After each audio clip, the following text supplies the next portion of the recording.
Kalau Tuhan kita Yesus Kristus tidak mati di kayu salib, semua manusia meluncur ke neraka tanpa hambatan, tanpa pengadilan, tanpa perhitungan. Karena memang semua telah jatuh dalam dosa. Tetapi dengan kematian Tuhan Yesus, maka disediakan pengadilan. Kalau Tuhan Yesus tidak mati di kayu salib, tidak ada pengadilan. Semua meluncur ke neraka. Tetapi dengan kematian Yesus ada pengadilan. Apa yang diadili? Kehidupan masing-masing individu. Itulah sebabnya dalam 2 Korintus pasal 5 ayat 9 dan 10 Paulus berkata, aku berusaha untuk berkenan kepada Allah. Sebab kita semua harus menghadap tahta pengadilan Kristus. Mana sorgawi? Kalau saudara saya tanya apakah percaya kepada Tuhan Yesus, saudara pasti berkata percaya. Itu nalar saudara. Iman itu sebuah tindakan saudara. Jadi kalau tidak memiliki tindakan yang merupakan isi dari iman itu, berarti tidak selamat.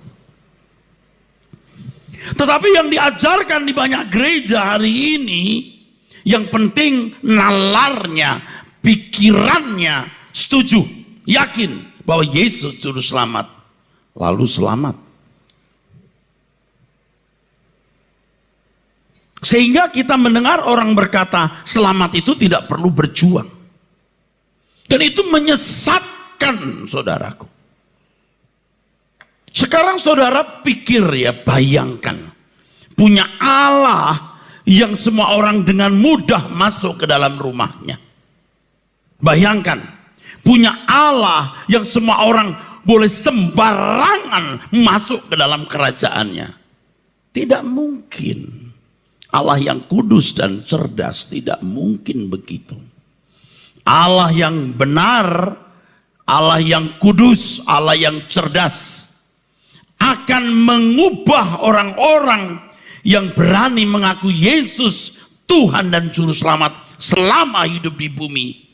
Dan mereka diubah untuk menjadi orang-orang yang layak memanggil Allah sebagai Bapa dan diperkenan masuk ke dalam kerajaan surga. Ini bukan berarti keselamatan itu karena perbuatan baik. Perbuatan baik sebaik apapun tidak akan dapat menyelamatkan. Karena hanya Yesus yang memikul dosa-dosa manusia. Dan saudara harus ingat ini.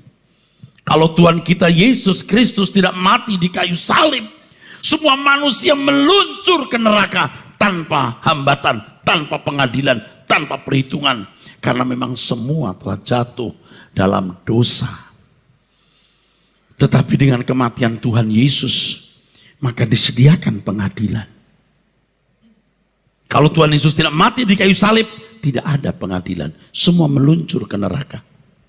Tetapi dengan kematian Yesus ada pengadilan. Apa yang diadili? Kehidupan masing-masing individu.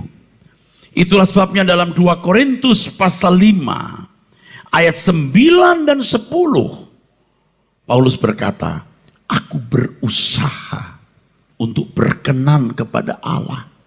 Sebab kita semua harus menghadap tahta pengadilan Kristus. Yohanes Pembaptis berkata, dialah anak domba Allah yang mengangkat. Dalam bahasa aslinya aero, mengangkat.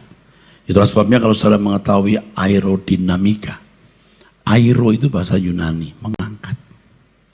Dia yang mengangkat dosa dunia.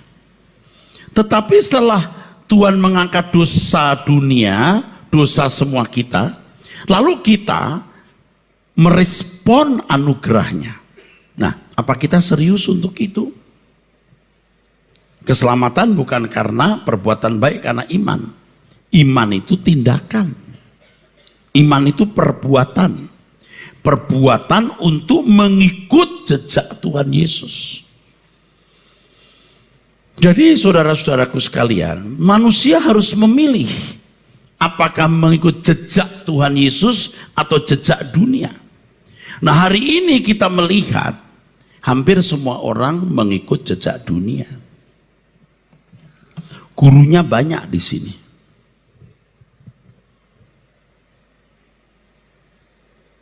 Gurunya banyak. Ini menginput begitu banyak data di pikiran. Dan dunia ini fasik. Kalau orang tidak belajar kebenaran, orang tidak mengerti standar hidup anak-anak Allah itu bagaimana. Yang mereka pahami, hidup wajar seperti ini sudah cukup. Percaya Yesus dengan nalar, dianggap itu sudah beriman lalu masuk surga. Padahal seperti yang dikatakan dalam kitab Roma, bicara soal dibenarkan oleh iman itu kan dalam kitab Roma. Tentu saya tidak bisa menjelaskan secara detail, tetapi frame atau bingkai besarnya saja saya beritahu. Seperti Abraham dibenarkan bukan karena perbuatan tetapi karena iman. Apakah Abraham tidak punya perbuatan? Punya, tapi bukan perbuatan berdasarkan hukum seperti agama-agama. Dibenarkan karena perbuatan berdasarkan hukum, itu agama. Tetapi Abraham dibenarkan karena iman. Apakah Abraham tidak punya perbuatan? Ada. Iman Abraham itu diwujudkan dalam bentuk tindakan, bukan berdasarkan hukum, karena memang belum ada hukum, belum ada agama seperti hari ini. Kalau pada waktu zaman Abraham ada agama, itu agama Zoroaster, agama orang-orang di lembah Sumeria atau di daerah Ur Kasdim, di mana Abraham berasal. Abraham menurut apa yang diperintahkan Tuhan, apa yang dikehendaki Tuhan, Abraham nurut. Bahkan ketika ia disuruh menyembelih anaknya Ishak, dia sembelih. Padahal menyembelih orang itu kan melanggar hukum justru loh. Tapi karena Allah menyuruh dia lakukan, walaupun akhirnya ternyata itu ujian saja. Nah, kekristenan itu adalah bagaimana menuruti apapun yang Tuhan kehendaki. Apapun yang Tuhan inginkan, itu tidak diatur oleh huruf. Kalau bangsa Israel, hormati orang tuamu, jangan membunuh, jangan berzina. Hukum-hukum di dunia begitu, hukum-hukum agama. Orang Kristen itu tidak hidup berdasarkan huruf yang dirangkai menjadi peraturan syariat. Tetapi orang Kristen itu hidup berdasarkan roh. Roh Kudus yang ditaruh di dalam diri kita. Tentu secara umum ya, tentu ditinjau dari hukum secara umum harus bermoral. Kalau secara hukum saja sudah tidak bermoral, tutup buku. Neraka. Secara umum harus benar dulu. Itu berat. Makanya ketika orang berkata kepada Tuhan Yesus atau bertanya, Tuhan, sedikit sajakah orang yang diselamatkan? Tuhan berkata, berjuanglah masuk jalan sempit. Ini jalan sempit. Ketika ada orang bertanya, Tuhan, bagaimana hidupku itu berkualitas? Ya, kamu lakukan hukum, kata Tuhan.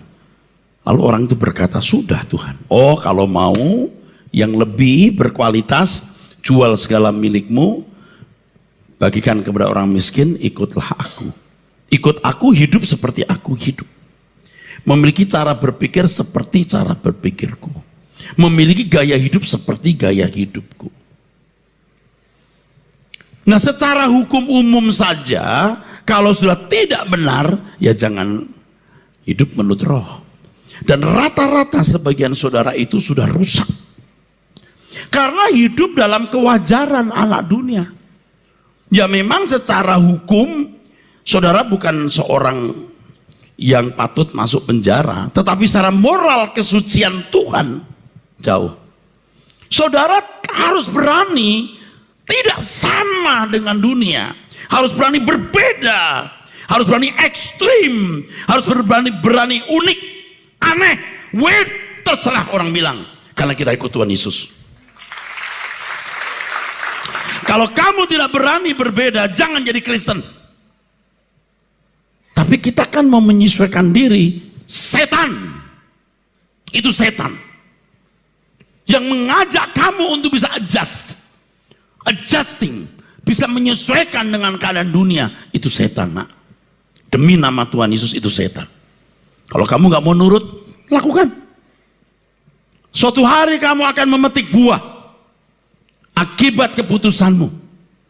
Secara hukum harus benar. Lalu nanti kamu bisa mengerti secara roh. Karena ada Tuhan yang hidup yang menaruh rohnya di dalam diri kita. Jadi kita tidak boleh setengah-setengah. Gereja ini tidak boleh takut kehilangan anggota.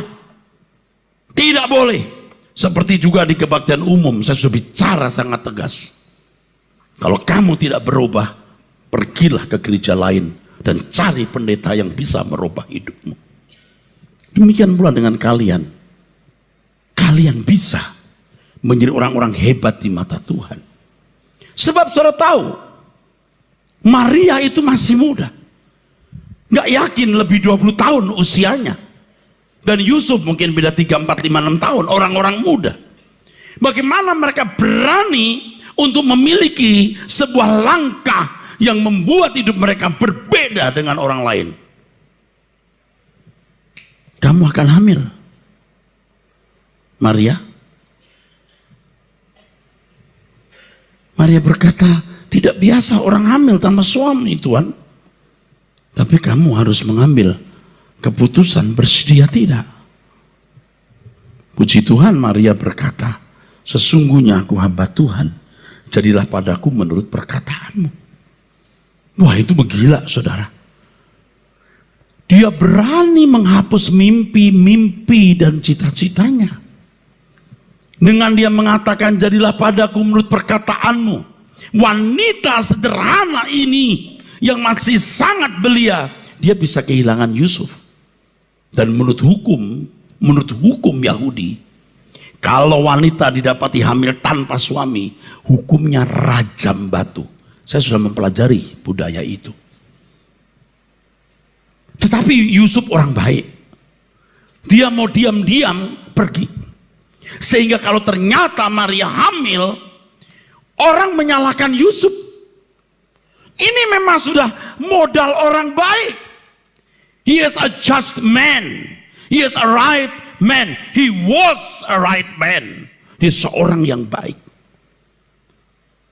Jadi kalau seandainya nanti didapati Maria hamil, orang akan mengutuk Yusuf sebagai orang yang tidak bertanggung jawab. Investasi lalu tinggal. Kan begitu. Kamu hamili, kamu tinggal. Ya enggak apa-apa, biar aku yang punya nama buruk. Tapi Maria jangan sampai dirajam batu. Aku bersedia mencintai tanpa memiliki itu. Tetapi Tuhan bicara kepada Yusuf. Yusuf, jangan takut mengambil Maria jadi istrimu. Karena Roh Kudus. Wah, yes. Ternyata dia tidak dikhianati. Anda bisa bayangkan kalau Yusuf waktu melihat Maria mulai ada perubahan ya. Ada perubahan. Stres loh. Aku tidak pernah berpikir orang sebaik Maria berkhianat. Aku tidak pernah melihat dia jalan dengan pria lain. Kenapa jadi begini? Stres dia. Pasti stres, saudaraku. Ketahuan kalau punya pacar memang belang satan gitu. Lalu hamil. Oh, sudah tahulah. Tapi ini orang baik-baik. Kenapa hamil? Wah, sakit ya. Lalu Maria bagaimana bercerita kepada Yusuf? Dia bilang, bang, aku ini sebenarnya hamil bukan karena orang, bang, karena Roh Kudus.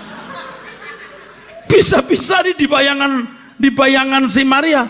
Jangan sebut-sebut roh Allah. Jangan menghina Yahweh. Wanita macam apa kamu? Sudah berkhianat, menyalahkan Yahweh lagi. Tidak menghormati Yahweh. Maria nggak bisa ngomong. Mungkin malam itu Maria sedih, Tuhan. Aduh, waktu itu aku berkata, jadilah padaku menurut perkataanmu. Begini akibatnya, Tuhan. Aku bagaimana menjelaskan kepada Yusuf, kepada orang tuaku. Lagi begitu tiba-tiba, Maria! Tuh Tuhan, marah. Dia marah, dia pasti. Maria! Kan saking senangnya bukan? Maria? Nah, senang dia. Maria! Waduh, gua. Bukain enggak ya? Jangan-jangan dia sedang pegang pisau dan berkata, daripada gua kagak dapat, gua dapat mati bareng. Wah, Tuhan kuatkan aku. Begitu dibuka langsung, Maria, up. Aku tahu Maria, aku tahu. Bagaimana kamu tahu? Aku tahu. Siapa yang kasih tahu kamu? Aku nggak kasih tahu. Malaikat Maria.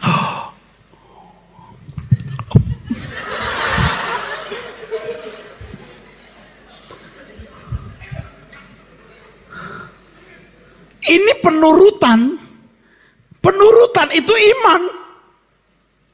Nah, siapa di antara kita yang punya keberanian seperti ini? Kalau Yusuf Maria melahirkan Yesus, sehingga keselamatan itu sampai ke ujung bumi, sampai hari ini, siapa orang yang berani menyerahkan hidupnya untuk keselamatan orang-orang muda yang tadi terbelenggu, menjalani jalan berlumpur hitam, yang kumuh dan gelap? Siapa? Mungkin kalian berkata, bukan urusan saya om. Iya, bukan urusanmu. Kalau kamu menganggap itu bukan urusanmu.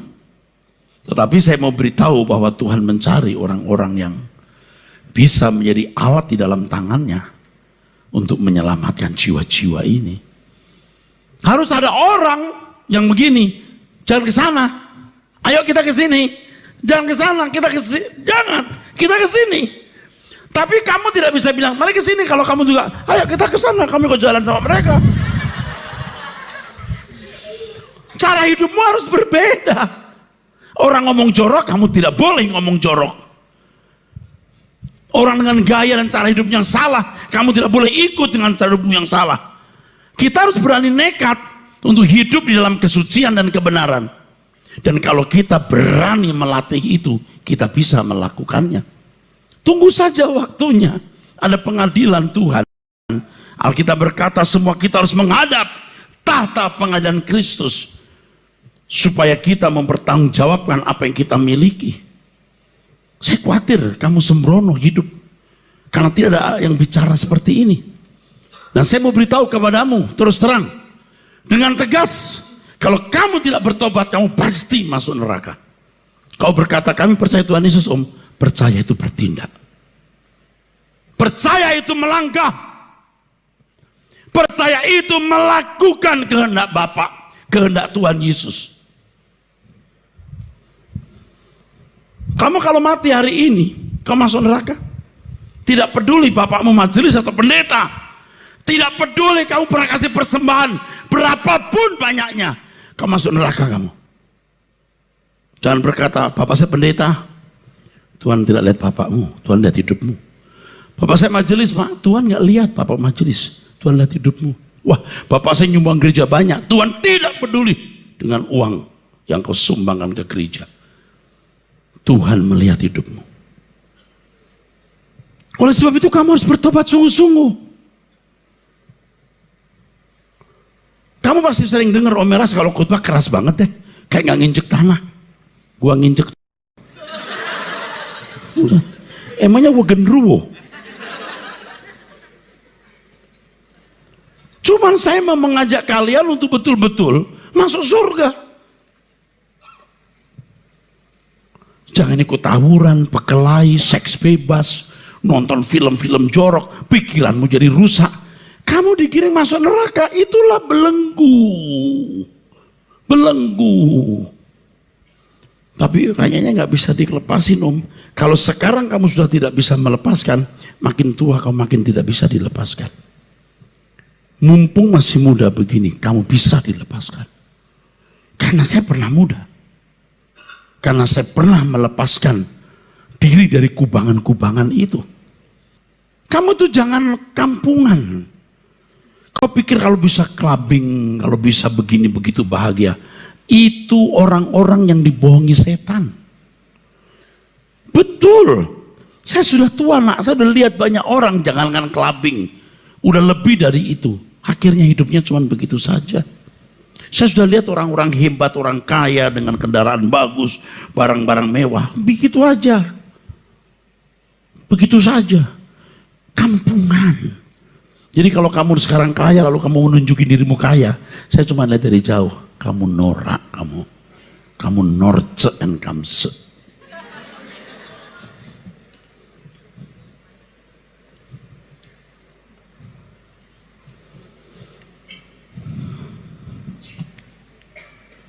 Nggak boleh. Tegas. Nggak ada itu yang namanya clubbing apa. Oh, bangga bisa clubbing. Dasar manusia yang mau masuk neraka. Lebih baik kamu jadi monyet daripada ikut clubbing, tahu? Kau masuk neraka nanti, jangan sombong. Amin. Makanya kita itu jangan rendah diri kalau kita jadi orang miskin di mata manusia. Jangan rendah diri. Nilai kita bukan materi, bro. Tepuk tangan. Jangan minder karena kau punya jerawat nyusun kayak rumah susun. Wah, dia mulus, gua berantakan. Nilainya bukan di jerawat, bro, di batin. Mukamu nggak jerawatan, batinmu jerawatan. Kamu kebuang ke neraka, ngerti nggak? Mungkin kamu juga cuma naik Uber, Gojek, dan lain-lain. Kamu nggak punya mobil. Hei, pede, amin. Mungkin kamu nggak ganteng, tidak pakai sepatu harga belasan juta. Sepatumu pun juga cuma harga 150-200 ribu. Itu pun dijahit beberapa kali. Batinmu, nak, amin. Kalau kamu dina orang, nak, kamu jangan rendah diri, nak. Ikut Om Eras pulang ke surga, nggak lama hidup ini. Siapa tahu tahun depan perang Korea. Siapa tahu Ukraina perang sama Rusia, perang kemudian Eropa, hancur semua. Kita mati, kita ke surga. Yang sepatunya 20 juta, 15 juta, masuk kolong. Serius, cius saya ngomong ini. Nggak ada artinya, amin. Watakmu harus benar. Karena itu nilai dirimu, manusia batiniah. Maria itu tidak diperhitungkan oleh siapa-siapa. Tapi Tuhan memperhitungkan. Berapa ratus, berapa ribu, berapa juta manusia yang gadis, perempuan. Kenapa Tuhan pilih Maria? Dari sudut Tuhan kasih karunia. Dari sudut Maria, dia seorang yang berkapasitas. Jadi ketika malaikat Gabriel berkata, Maria, kamu akan punya anak. Hah? Maksud? Kamu akan hamil. Hah? Hamil? Hah? Saya nggak ngerti. Ciuman aja belum hamil. Bagaimana?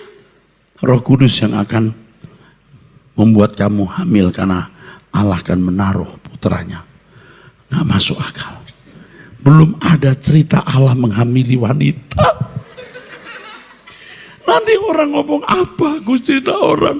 Bapak-bapak, ibu-ibu, saya hamil karena Allah menghamili saya. Lalu orang berkata, kurang ajar kamu. Masa Allah memperkosa kamu? Tapi Maria itu menjawabnya begini. Jadilah padaku menurut perkataanmu.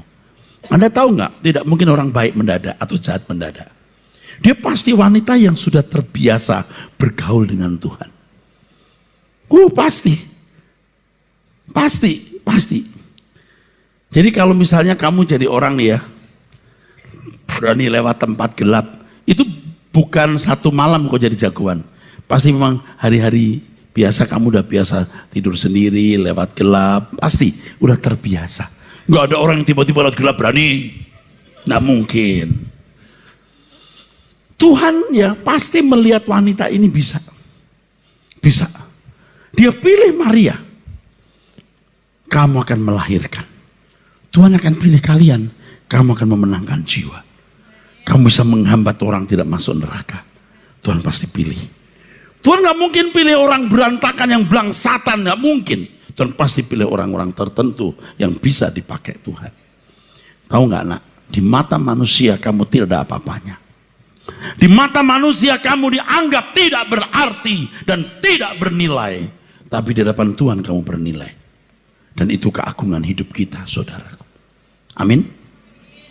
Kita harus berani beda. Kalau pakai bahasa yang lebih ekstrim, kita gila.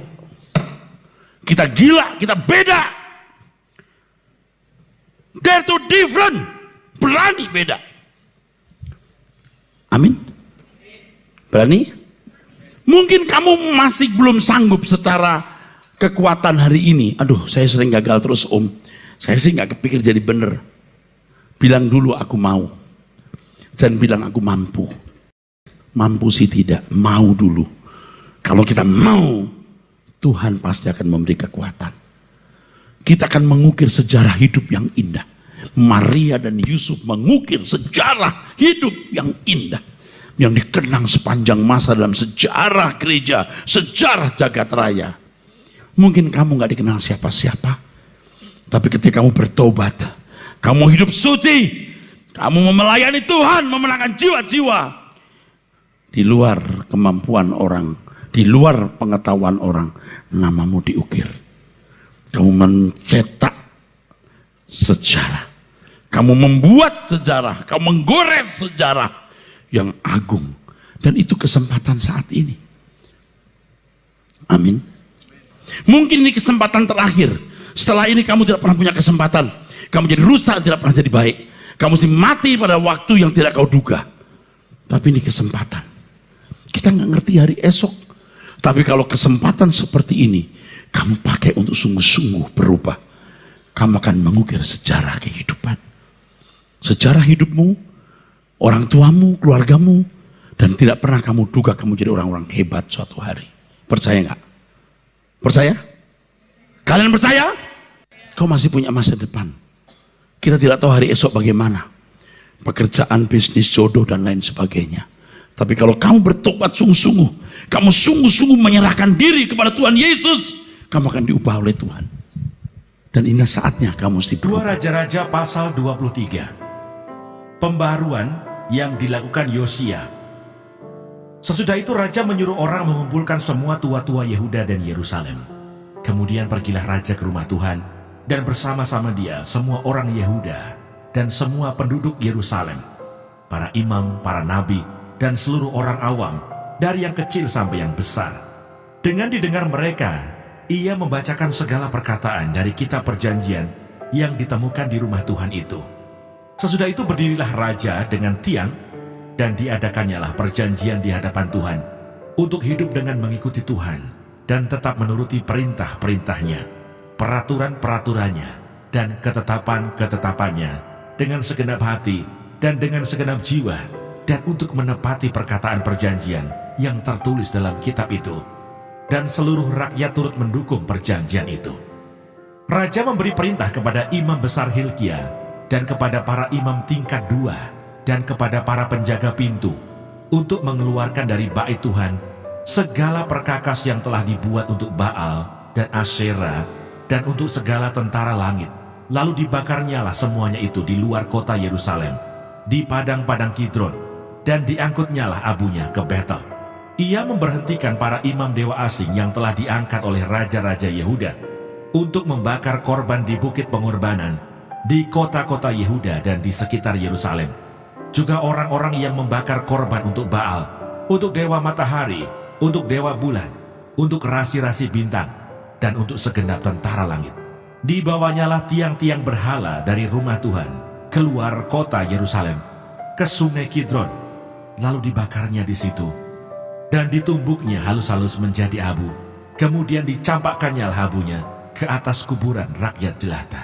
Ia merobohkan petak-petak pelacuran bakti yang ada di rumah Tuhan, tempat orang-orang perempuan bertenun sarung untuk Asyera. Disuruhnyalah datang semua imam dari kota-kota Yehuda. Lalu ia menajiskan bukit-bukit pengorbanan, tempat para imam itu membakar korban dari Geba sampai Berseba.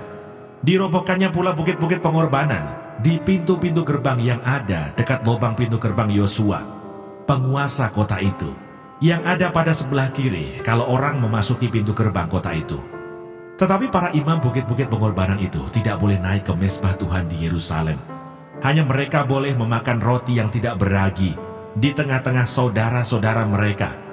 Ia menajiskan juga Tofet yang ada di lembah Ben Hinnom, supaya jangan orang mempersembahkan anak-anaknya sebagai korban dalam api untuk dewa Moloch. Dibuangnyalah kuda-kuda yang ditaruh oleh raja-raja Yehuda untuk dewa matahari di pintu masuk ke rumah Tuhan, dekat bilik Natan Melech, pegawai istana yang tinggal di gedung samping. Juga kereta-kereta dewa matahari dibakarnya dengan api. Mezbah-mezbah yang ada di atas Sotoh, tempat peranginan Ahaz, yang dibuat oleh raja-raja Yehuda, dan mezbah-mezbah yang dibuat Manase di kedua pelataran rumah Tuhan, dirobohkan oleh raja dan diremukkan di sana, lalu dicampakkannya abunya ke sungai Kidron. Bukit-bukit pengorbanan yang ada di sebelah timur Yerusalem, di sebelah selatan Bukit Kebusukan, dan yang didirikan oleh Salomo Raja Israel untuk Asitoret, dewa kejijikan sembahan orang Sidon, dan untuk Kamos, dewa kejijikan sembahan Moab, dan untuk Milkom, dewa kekejian sembahan orang Amon, dinajiskan oleh raja. Ia memecahkan tugu-tugu berhala dan menebang tiang-tiang berhala, lalu ditimbuninya tempat-tempat itu penuh dengan tulang-tulang manusia. Juga mezbah yang ada di Betel, bukit pengorbanan yang dibuat oleh Yerobeam bin Nebat, yang mengakibatkan orang Israel berdosa. Mezbah dan bukit pengorbanan itu pun dirobohkannya, dan batu-batunya dipecahkannya. Lalu ditumbuknya halus-halus menjadi abu, dan dibakarnyalah tiang berhala. Dan ketika Yosia berpaling, dilihatnyalah kuburan-kuburan yang ada di gunung di sana.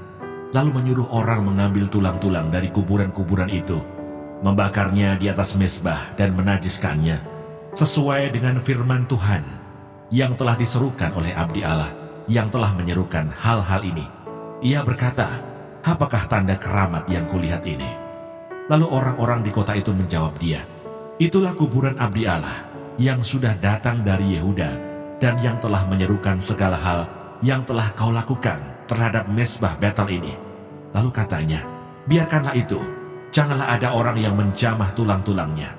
Jadi mereka tidak mengganggu tulang-tulangnya, dan tulang-tulang nabi yang telah datang dari Samaria itu, juga segala kuil di bukit-bukit pengorbanan yang di kota-kota Samaria, yang dibuat oleh raja-raja Israel untuk menimbulkan sakit hati Tuhan, dijauhkan oleh Yosia. Dan dalam hal ini ia bertindak tepat seperti tindakannya di Betel. Ia menyembelih di atas mezbah-mezbah itu semua imam bukit-bukit pengorbanan yang ada di sana, dan dibakarnya tulang-tulang manusia di atasnya. Lalu pulanglah ia ke Yerusalem. Kemudian raja memberi perintah kepada seluruh bangsa itu, "Rayakanlah Paskah bagi Tuhan Allahmu, seperti yang tertulis dalam kitab perjanjian ini. Sebab tidak pernah lagi dirayakan Paskah seperti itu sejak zaman para hakim yang memerintah atas Israel, dan sepanjang zaman raja-raja Israel dan raja-raja Yehuda. Tetapi barulah dalam tahun ke-18 zaman Raja Yosia, Paskah ini dirayakan bagi Tuhan di Yerusalem. Para pemanggil arwah dan para pemanggil roh peramal, juga terafim, berhala-berhala, dan segala dewa kejijikan yang terlihat di tanah Yehuda dan di Yerusalem, dihapuskan oleh Yosia dengan maksud menepati perkataan Taurat yang tertulis dalam kitab yang telah didapati oleh Imam Hilkiah di rumah Tuhan. Sebelum dia, tidak ada raja seperti dia yang berbalik kepada Tuhan dengan segenap hatinya, dengan segenap jiwanya, dan dengan segenap kekuatannya, sesuai dengan segala Taurat Musa. Dan sesudah dia tidak ada bangkit lagi yang seperti dia. Tetapi Tuhan tidak beralih dari murkanya yang sangat bernyala-nyala itu, yang telah bangkit terhadap Yehuda, oleh karena segala sakit hatinya yang ditimbulkan Manasye. Lalu berfirmanlah Tuhan, juga orang Yehuda akan kujauhkan dari hadapanku, seperti aku menjauhkan orang Israel, dan aku akan membuang kota yang kupilih ini, yakni Yerusalem dan rumah ini. Walaupun aku telah berfirman tentangnya, namaku akan tinggal di sana. Selebihnya dari riwayat Yosia dan segala yang dilakukannya, bukankah semuanya itu tertulis dalam kitab sejarah Raja-Raja Yehuda? Dalam zamannya itu, majulah Firaun Neko Raja Mesir melawan Raja Asyur di tepi sungai Efrat. Raja Yosia pergi menghadapi dia, tetapi Firaun membunuhnya di Megido segera sesudah ia melihatnya. Pegawai-pegawainya mengangkut mayatnya dengan kereta dari Megido dan membawanya ke Yerusalem. Kemudian mereka menguburkannya dalam kuburnya sendiri. Maka rakyat negeri itu menjemput Yoahas, anak Yosia, mengurapi dia dan mengangkat dia menjadi raja menggantikan ayahnya. Yoahas Raja Yehuda. Yoahas berumur 23 tahun pada waktu ia menjadi raja, dan 3 bulan lamanya ia memerintah di Yerusalem. Nama ibunya ialah Hamutal binti Yeremia dari Libna. Ia melakukan apa yang jahat di mata Tuhan, tepat seperti yang dilakukan oleh nenek moyangnya. Firaun Neko mengurung dia di Ribla di tanah Hamat, supaya jangan ia memerintah di Yerusalem. Lagi Firaun membebankan kepada negeri itu denda sebesar 100 talenta perak dan 10 talenta emas. Firaun Neko mengangkat Eliakim anak Yosia menjadi raja menggantikan Yosia ayahnya dan menukar namanya dengan Yoyakim. Tetapi Yoahas dibawanya. Yoahas tiba di Mesir dan mati di sana. Yoyakim memberi emas dan perak itu kepada Firaun, tetapi ia menarik pajak dari negeri supaya dapat memberi uang itu sesuai dengan titah Firaun. Ia menagih emas dan perak itu dari rakyat negeri. Mana Sorgawi.